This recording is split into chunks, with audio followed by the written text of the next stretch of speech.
Peter Racy here, Anzac Day Precinct YouTube channel, and we're back at Submariners Walk Heritage Place, and we're going to do a little bit of footage in the daytime so that people can better appreciate the history that can be found at this beautiful location right on the Brisbane River that I'm hoping can be leveraged up to be a bigger and better tourist narrative for Brisbane.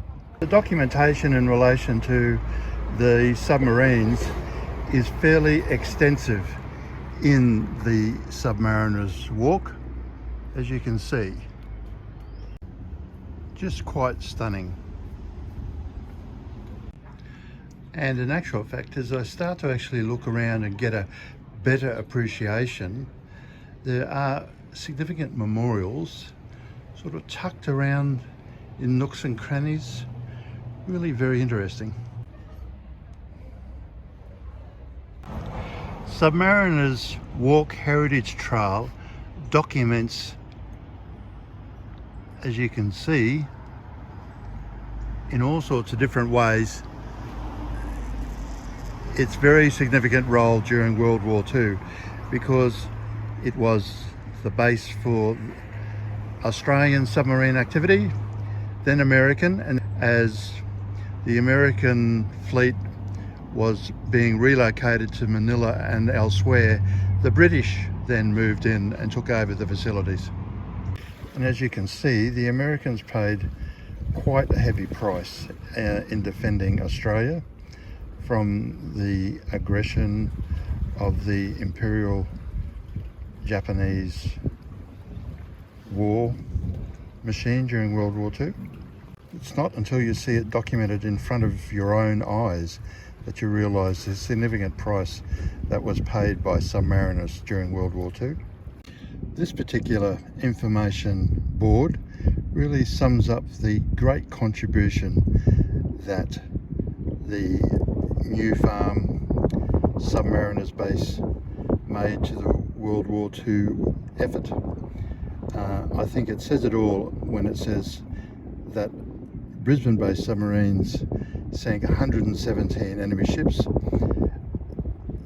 by torpedoes totalling over 500,000 tonnes, let alone all the other activities that the submarine base supported.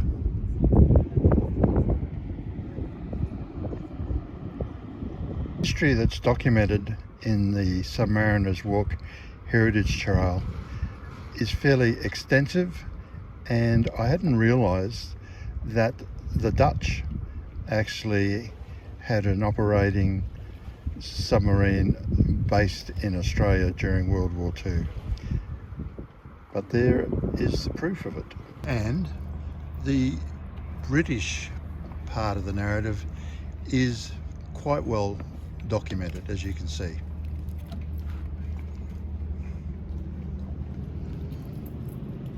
Picturesque location, as you can see, and it has a really great restaurant coffee shop that's located at this particular end of the Submariners Walk Heritage Trail. In December 1937, a Qantas amphibious airplane landed right out in front here, and it was on a proving flight to demonstrate that regular commercial air flights could be operated between London and Australia. And in this book, Wings on the River, written by David Jones, he documents that particular historical fact in great detail. And it's important to us because at Pensacola Convoy Place, I'm hoping that the pre-existing plaque, Gateway to Victory, can be joined by another plaque celebrating the event that occurred right here in the river with the landing of that Qantas plane in 1937. Look at a little bit of the history here. It's important to remember that if you want to support the petition, you need to click on the link shown below in this YouTube, or in any email you received.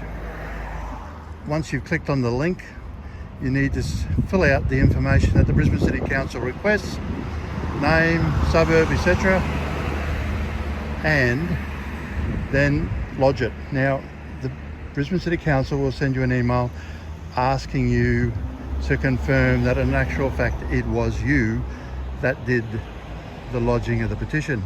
If you do not answer yes, then the petition you completed won't be recognised.